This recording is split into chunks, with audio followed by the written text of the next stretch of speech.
Assalamualaikum warahmatullahi wabarakatuh. Di sini kami kelompok 12 akan mempresentasikan hasil makalah kami mengenai studi materi fikih kelas 12 semester genap kurikulum 2013. Pembahasannya di sini berupa amar, nahi, khas, tahsis, mukhasis, mujamal, dan mubayan. Dan di sini saya akan menjelaskan sedikit tentang pengertian amr. Jadi amr itu adalah kata perintah, sedangkan menurut istilah adalah beberapa pendapat amr itu suatu lafaz yang digunakan oleh orang yang lebih tinggi kedudukannya untuk menuntut kepada orang yang lebih rendah derajatnya akan melakukan suatu perbuatan. Adapun bentuk-bentuk lafaz yang mengandung amr yaitu yang pertama menggunakan sigot amr, yang kedua menggunakan sigot mudhari yang dimasuki lam amr, yang ketiga menggunakan jumlah khobariyah atau kalimat berita yang dimaksudkan sebagai kalimat yang menggunakan tuntutan amr. Ada beberapa dalam kitab Qawaid at-Tafsir Jam'an wa Dirosatan terdapat pembahasan lengkap mengenai kaidah-kaidah amr. Seperti yang pertama, amr itu menunjukkan wajib kecuali ada hal atau petunjuk yang membatalkannya. Yang kedua, adanya amr itu atas sesuatu mengharuskan larangan atas kebalikannya. Yang ketiga, amr mengharuskan dikerjakan segera kecuali ada petunjuk. Yang keempat, tuntutan amr yang dihubungkan dengan syarat atau sifat yang mengandung arti secara berulang. Yang kedua, pengertian nahi.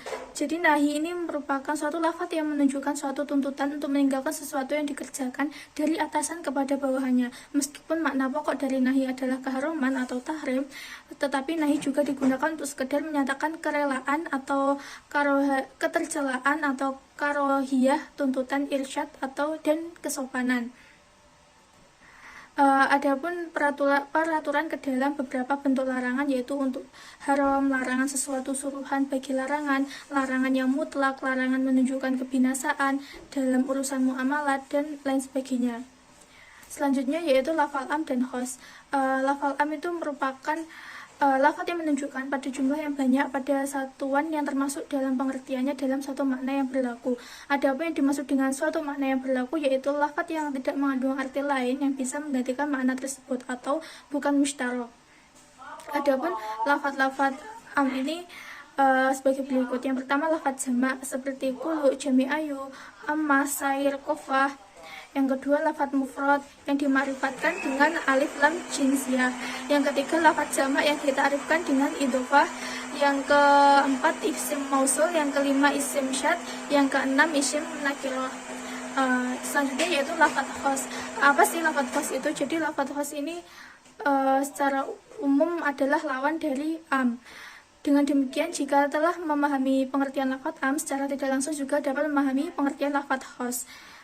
Adapun ketentuan lafaz khos dalam garis besarnya adalah bila lafaz khos lahir dalam bentuk nasyara atau teks hukum, ia menunjukkan artinya yang khos secara qat'i al-dilalah atau petunjuk yang pasti dan meyakinkan yang secara hakiki ditentukan untuk itu. Yang kedua, bila ada dalil yang menghendaki atau pemahaman lain dari lafaz khos yaitu kepada arti lain, maka arti khos itu dapat dialihkan kepada apa yang dikehendaki oleh dalil itu.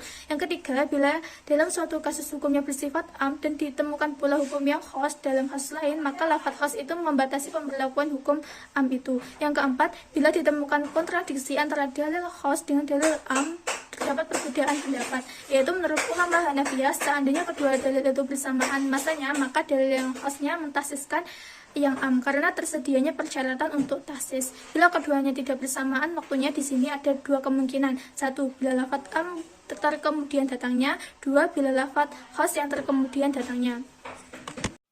Pembahasan selanjutnya yaitu mengenai takhsis dan mukhasis. Takhsis itu berarti mengkhususkan. Secara istilah, takhsis itu membedakan sebagian dari sekumpulan. Macam-macam takhsis itu ada 7. Yang pertama, mentakhsis ayat Al-Quran dengan ayat Al-Quran. Yang kedua, mentakhsis ayat Al-Quran dengan sunnah. Yang ketiga, mentakhsis sunnah dengan ayat Al-Quran. Yang keempat yaitu mentakhsis sunnah dengan sunnah. Yang kelima yaitu mentakhsis ayat Al-Quran dengan ijma'. Yang keenam yaitu mentakhsis ayat Al-Quran dengan qiyas. Yang ketujuh yaitu mentakhsis dengan pendapat sahabat. Kemudian mukhasis itu merupakan perangkat tahsis yang dibedakan menjadi dua, yaitu mukhasis mutasil yang dapat berdiri sendiri. Yang kedua, mukhasis munfasil yang mukhasisnya bisa berdiri sendiri. Untuk mukhas mutasil itu ada 5. Yang pertama yaitu istisna, lafadz pengecualian, kemudian syarat, kemudian pembatasan dengan sifat, yang keempat yaitu ghoyah, batas akhir, yang kelima yaitu badal ba'du mingkul, pengganti sebagian dari keseluruhan. Pembahasan selanjutnya yaitu tentang mujmal dan mubayyan. Mujmal itu secara bahasa artinya global, secara istilah yaitu lafadz yang memerlukan penjelasan.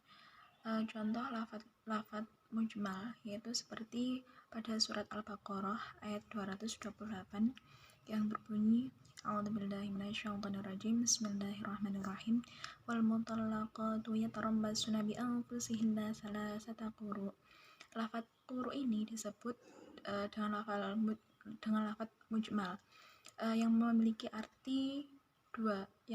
dua arti yaitu haid dan suci. Selain itu, makna di antara dua macam arti ini yang dikehendaki oleh ayat tersebut diperlukan penjelasan. Maka ayat tersebut disebut dengan ayat mujmal.